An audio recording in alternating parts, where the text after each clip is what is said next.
a denominar lo que Hermética hace una especie de thrash metal criollo. Y es espectacular escuchar la voz, escuchar el bajo de esta agrupación y sobre todo los mensajes. Los mensajes comenzaban a cambiar.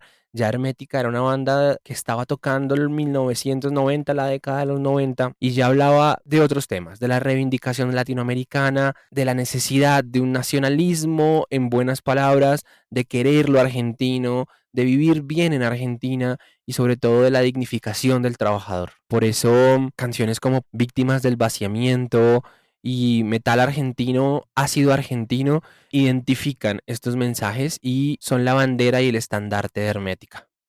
Bueno, y como no hablar finalmente del gran Ricardo Iorio. Ricardo es una persona iluminada musicalmente. Él es un gran observador y lo admiro mucho porque lo que observa lo logra transmitir en sus letras y en sus canciones. Ricardo, que es este personaje que les digo que estuvo en B8, fundó Hermética y luego de que Hermética finaliza, tuvo una carrera solista un poco criticada por unos y amada por otros, pero en su grupo Alma Fuerte ha hecho reivindicación de lo que es el metal y un metal cantado desde lo espiritual, pero también desde la rebeldía.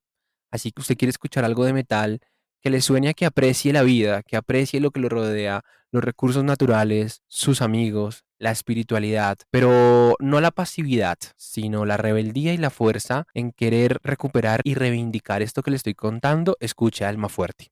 Y nos podríamos quedar todo el día hablando aquí de bandas argentinas como Malón, Orcas, Tren Loco, Animal, pero creo que cada una de estas agrupaciones merecen un capítulo. Es por ello que hoy invitaré a otro amigo mío, Lucas, desde Argentina, nos contará un poco desde su visión, nos dará una perspectiva sobre lo que era vivir el rock y el metal argentino en estas décadas y cómo desde su vivencia lo hizo más fuerte. Transgresivos. Hola Luquitas, ¿cómo estás? Bienvenido a Transgresivos. Nada, para empezar, cuéntanos a qué te dedicas. Bueno, no, nada, te cuento, mi nombre es, bueno, ya me conoces, soy Luca Bentancur.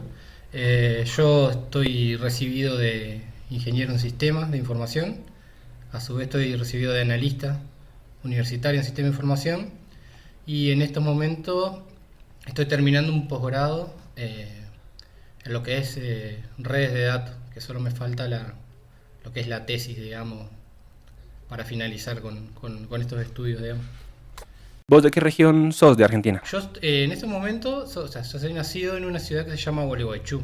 Estamos haciendo frontera con Uruguay, con la ciudad de Fraivento.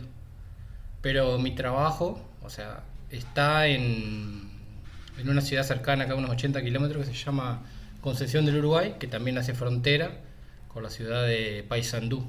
Entonces los dos tenemos puentes al Uruguay. Ok, cuéntame entonces cómo es la dinámica rockera. ¿Hace cuánto te hiciste metalero? Me imagino que hace bastantes años. Sí. En esa dinámica por fuera de lo que conocemos de Buenos Aires, que es bien particular, y cómo es esa dinámica frontera con el Uruguay, que también es bien desconocido, pues por lo menos para mí como colombiano. Sí, no, sí, acá es muy distinto a lo que se vivió en Buenos Aires, digamos, porque mi ciudad es una ciudad chica, o sea, en este momento debemos ser 100.000 habitantes. Yo cuando era más chico éramos la mitad de la población, ha crecido, ha crecido. Bueno, no, nada, ¿cómo empecé con esto? Sí, era muy chico, o sea, digamos, no era, en su momento no era metal, digamos, ¿no? Eh, yo era muy chico y ponerle mis abuelos escuchaban el tango, digamos, el tango ustedes lo deben conocer. Sí, claro. Mi otra abuela escuchaba folclore, nada que ver.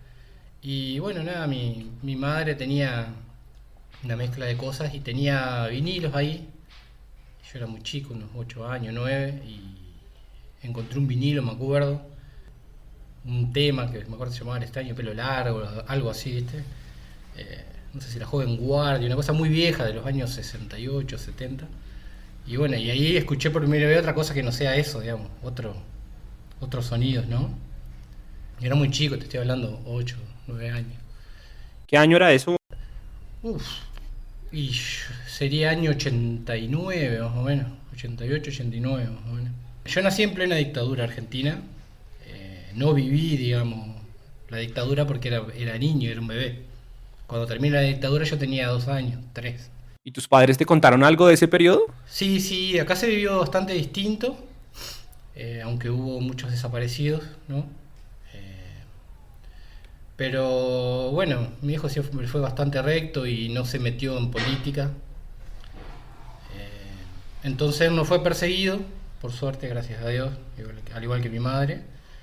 Pero sí, eran épocas muy difíciles, donde no se podía salir, donde había toque de queda, donde muchos amigos de mis padres eh, fueron desaparecidos.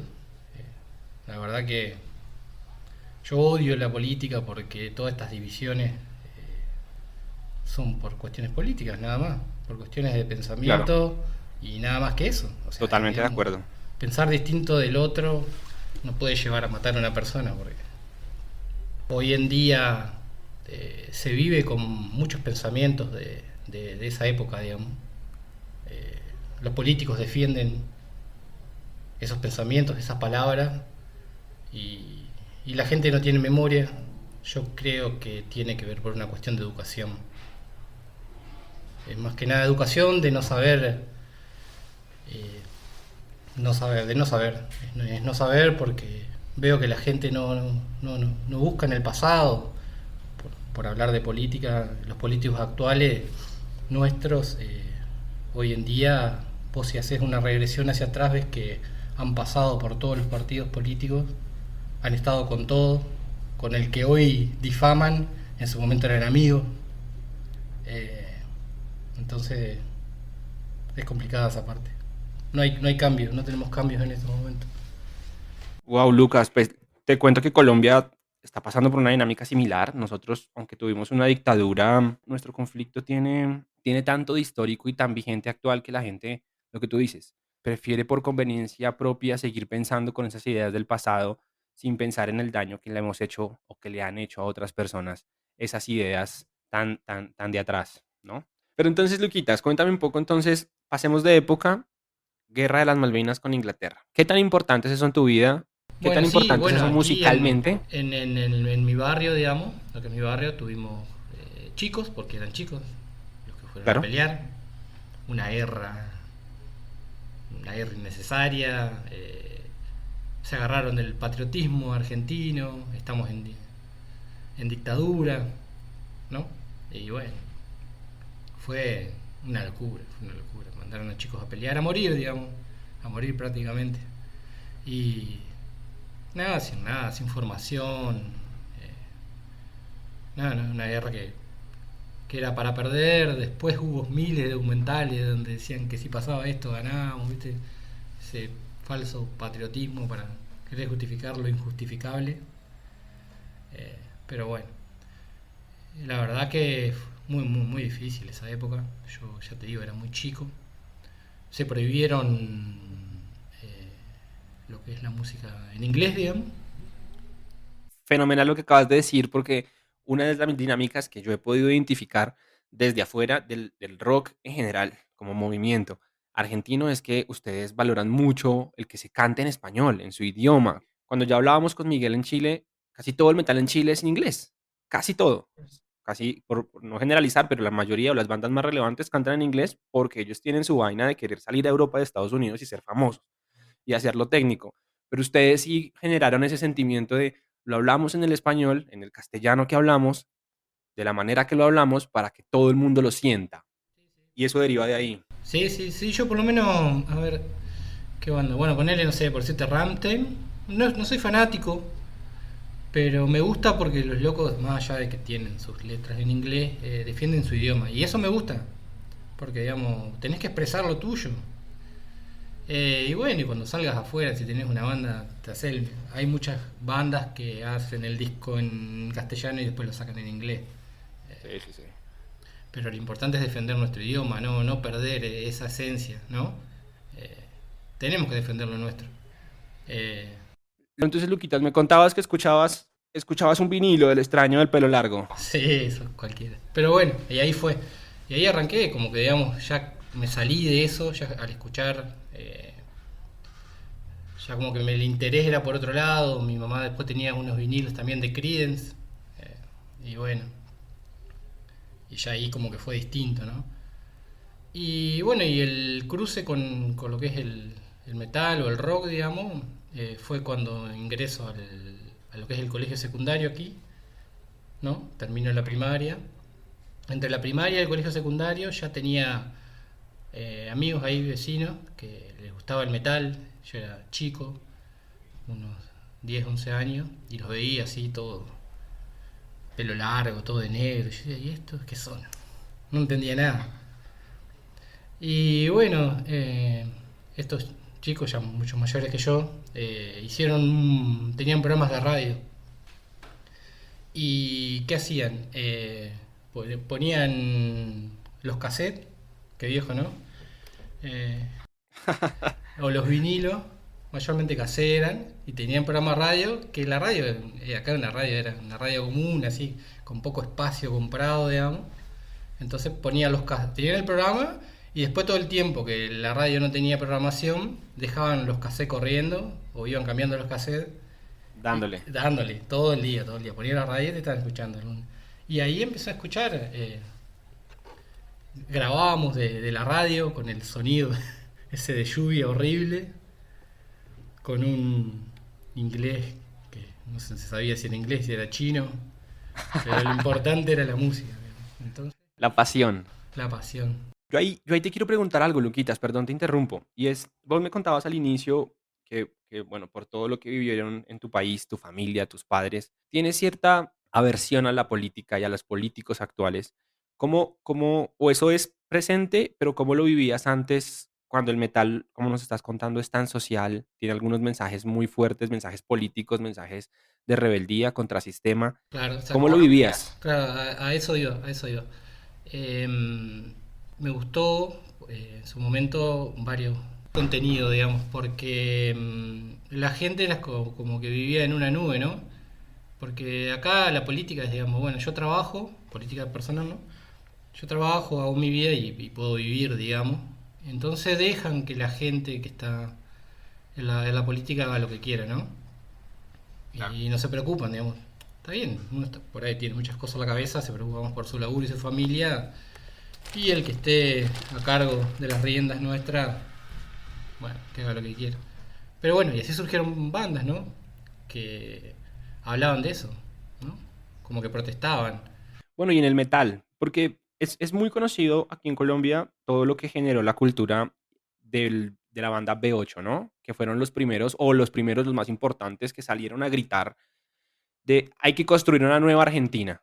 Sí, exacto, exacto. O sea, en realidad, acá lo que era metal, o sea, sí, fue metal B8, digamos, ya había otras bandas, pero hoy, si te pones a escuchar, es como que fuesen un rock pesado, porque ya Papo hacía esa música, que luego fue Riff, Sí. eh, y bueno, Manal también, eran bandas ya un poco más pesadas, pero con la llegada de B8 es como que rompió todo, digamos. Gracias a Dios me tocó viajar. Soy un agradecido de poder viajar y conocer personas como conocerte a vos, Seba. La verdad que es increíble, porque uno, como yo te decía, nosotros somos del interior y todo pasaba por Buenos Aires, ¿no? Y bueno, y por ahí ya ponen en el metal había divisiones también. Porque digamos, en su momento nos decían, vos escuchás Metallica, que eso es lo que te quería contar antes, que no lo pude cerrar, escuchás Metallica, pero Megadeth no, ¿entendés? Entonces vos sos rebelde, pero a la vez hay alguien que te está gobernando, porque digamos, ¿qué me pasaba a mí? Yo escuchaba todos los estilos, escuchaba trash, death, black, lo que sea. No me encasillaba, porque vos ponele, los recitales eran así, vos ibas y tocaba una banda, ponele de trash, pero no podía tocar una de heavy, o Guau. una de glam. Y era, en Buenos Aires era trompada, digamos. Acá se trasladó eso, pero gracias a Dios mucha gente lo entendió antes y pudo abrirse, digamos. Muy curioso, además, que entre el metal mismo se segreguen por estilos y géneros, pero yo veía en el documental que alguna vez charlamos, Sucio y Desprolijo, Ajá, sí, recuerdo ese. cómo el movimiento metal en los jóvenes comenzaron a armarse unas especies de barras metálicas, ¿no? Así se llamaban, como personas del barrio que se juntaban, hacían una bandera, se unían a su bandera, a su banda de culto y se iban a cualquier lugar de Argentina a escuchar a esa banda y a pelear por ellas. O sea, eso me parecía increíble. No, eso sí, increíble. Sí, sí, yo, por eso yo te digo, yo en general no tenía una banda.